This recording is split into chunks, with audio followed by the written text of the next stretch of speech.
Okay, so good morning guys. Sunday, vlog tayo, may re-release kaming sasakyan. Etong Ford Fiesta. So hindi sa amin galing 'to. Bale itong Ford Fiesta na 'to, nabili nila sa labas ng client. Tapos sila ma'am is from si ma'am kasi yung nagpapagawa nito is nasa Qatar. So yun ang kwento niya. Ngayon, napagawa na nila to 3 times sa mga ibang mechanic. Kaso lalong nasira at hindi na umandar. So pinadala sa amin ito naka-towing. Nung December pa, tagal na, halos 3 months na. Ngayon, syempre, late naman sila nagpago nung mga gagawin sa kanya. So, na-late tong release na to. Itong pinakadulong release namin. Kaso, ang dami kasing sira nitong kotse nila. Sa totoo lang. Ang gagawin kasi namin dito, dahil di siya umaandar, syempre naka-towing, engine lang. So, kung engine lang, mabilis lang to. Ang problem kasi dito, pag salpak mo ng engine, di syempre, tetestingin mo na, ayaw umandar, ayaw nang umusad. So, sira din yung transmission.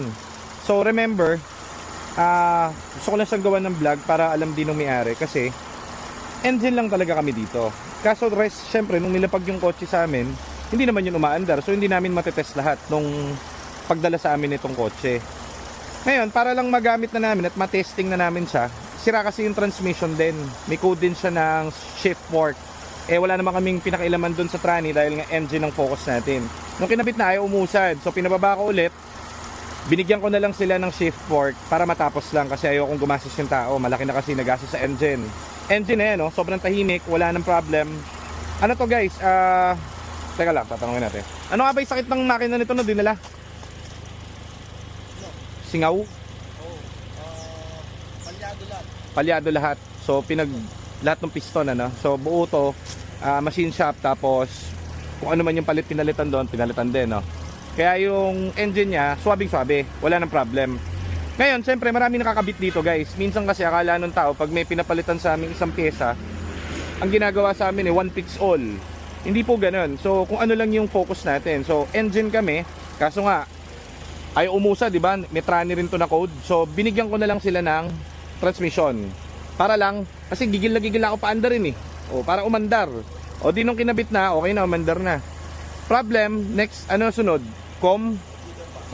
Bakit? Ang daming ilaw. So ngayon, gumagana naman yung computer box niya, kaso lang, pag kinakabit mo, ang daming ilaw. So sabi namin, dinala naman to sa electronics. So iba na po yun, hindi na sa amin yun. Ayaw naming pwede naman naming i-release na to kay ma'am. Ma'am, okay na yung kotse nyo. Kaso ang problem kasi, baka iba yung gumalaw, masira yung engine na ginawa natin. So dinala namin sa electronics namin. Then pinapalitan namin sa electronics namin ng computer box. Sa likod yung computer box niya, pakita mo. So pinapalitan yung computer box nito kasi again, umaandar naman kapag ito yung gamit na computer box, yung stock niya. Ang problema, ang daming code. So yung pinagdala ni ma'am dati, ang tingin ko dito, ang pakuwari ko dito, di ba alam niyo yung bago nga sa amin dalhin, 3 mekaniko ang gumawa, di ba? Kung ano raw yung pinagpapalitan sa ginawa. Hindi talaga nila mahuhuli yung problem kasi ang sira yung ECU.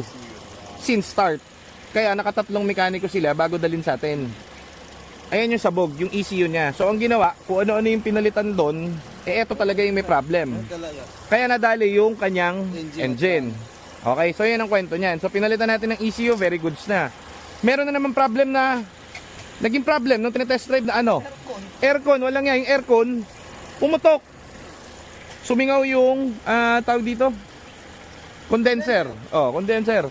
So, kumbaga dito, kung ano lang yung problem, yun yung gagawin natin. So, hindi naman tayo nag-aircon. Ano ginawa natin? Dinala naman sa nag-aircon natin. Pinalitan ng compressor. Ayan, kasi, binigay lang natin to. sabi ni ma'am, gawa naman yan nung dinala. Paano namin malalaman, ma'am? Hindi naman umaandar to nung dinala nyo. So, kung ano lang yung problem, yun lang. Okay? So, yun. Gawa na yung aircon. O ngayon naman, medyo humihina yung baterya.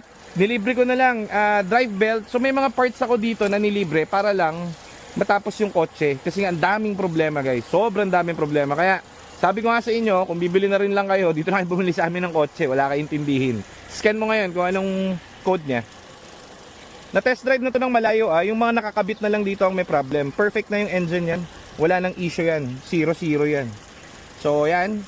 Dati ano na malabas? PCM, PCM. Saka RC yan. Ang dami, no? Ngayon guys, ayan, puro green siya. Kasi tinapos namin lahat ng problem niya. Ang problem, nagagalit kasi yung sabi, ang tagal. ma'am, pwede naman namin i-release sa inyo, matagal lang gawa yung engine eh. Ang problema, gagamitin nyo po ba ng may aircon, ng walang aircon? Oh. Oh, yun. So at least nasabi natin doon sa client. So, ang dami namin ma'am dito ang kinabit na parts na kung tutuusin eh hindi nakalagay doon sa invoice kasi gusto lang namin sa talagang tumakbo. Oo. Ngayon, hindi natin kasalanan ma'am kung ano ba tawag dito? Marami siyang issue. Marami po talaga siyang issue eh. Kasi yung pinagdala niya ma'am, ang sira talaga nito since start, ang tingin ko, yung sunog computer box. Yung una niyang pinagdalan, pina-retiming daw. So anong nangyari, mali yung pagkaka-retiming, nagkabalo-baluktot yung piston. After nun, yung pangalawang pinagdala niya, pinalitan ng oxygen sensor kasi naka-code eh. Di ba? So yung pangalawa, tapos may pangatlo pa alam ko. Then tumawag na sa amin si ma'am, tulungan niyo ako kasi yung kotse ko gusto kong umandar. Ang tawag dito, first car yata nila to eh. Sabi ko, sige ma'am, tulungan namin kayo. Problem si ma'am nasa Qatar kasi. So mahirap yung communication. Kaya natagalan tayo rito kasi every time na may bibirahin tayo, ibibidyo muna. Every bit ng tatanggalin natin o nakikita natin, i-video, isi-send sa Viber, i-approve ni ma'am kinabukasan, back and forth kasi hindi tayo pwedeng gumalaw doon sa kotse niya. So, end sum nito guys, masakit sa ulo kapag nagkamali kayo ng pinagdala ng kotse. Again, sinasabi ko, marami kaming client na ganito na kapag hindi alam ng client na kunwari, ang pinapagawa sa amin engine or tranny. Kagaya ng mga kliyente natin yung mga nagpa-tranny, di ba? Oo, yun. O kasi nagpa-tranny sila sa amin, hindi sa amin galing yon. Yung iba guys nililibre ko. Hindi dahil mabait ako kasi may sobra kaming parts doon. Kasi nga di ba, ang SOP natin, kunwari ito, bago yung ano nito kunwari, yung clutch. Pero nakuha natin, bago natin ibenta to, bababa pa rin yung tranny. So yung natanggal doon kahit 90% pa na bago, tinatapon natin. Imbis na itapon yon yung 90%, kinabit ko na lang dito, walang bayad yon. 'Di ba? Kasi yung pambenta naman natin nakabago. Yun yung tawag na balasan mo ba? Oo. So ngayon, again, engine lang ang pinagawa nila, nilibre natin yung tranny. So, okay sa amin magtampo ma'am kasi ayaw lang namin gamitin yung, syempre kasi masasayang yung pinagpagura nating engine eh, 'di ba?